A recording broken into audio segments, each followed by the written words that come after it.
Trump destroys gun-free zones in bipartisan meeting on school safety.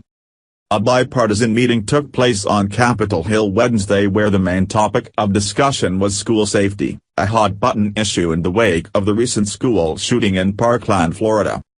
During the meeting, President Donald Trump spoke about the National Rifle Association, the mentally ill owning firearms and, most notably, gun-free zones.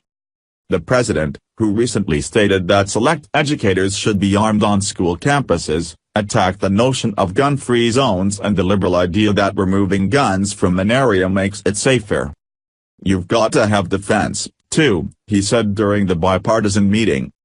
As noted by CBS News, Trump also stated that 98% of mass shootings that have occurred in the U.S. since 1950 have taken place inside of gun-free zones.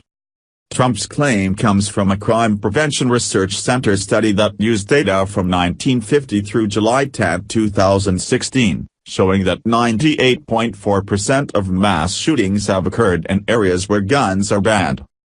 The commander-in-chief referenced the Pulse nightclub shooting where 49 individuals lost their lives, not including the shooter.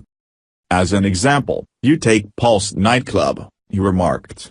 "If you had one person in that room that could carry a gun and knew how to use it, it wouldn't have happened, or certainly not to the extent it did when he, the perpetrator, was just in there shooting and shooting and shooting."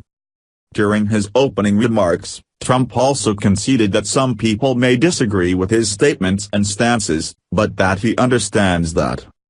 "If you do disagree, I want you to speak up today and we'll listen," he said. Trump also brought up the NRA during the meeting, revealing that he met with their leaders over the weekend.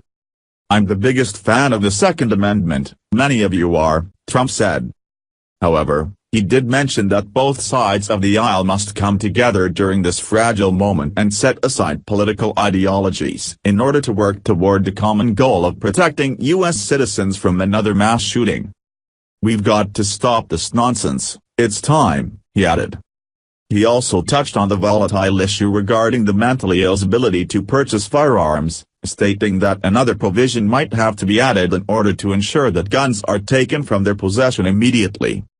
"I think we've got to concentrate not just on those who have mental health issues but on those who show a danger to themselves or others," he told those in attendance.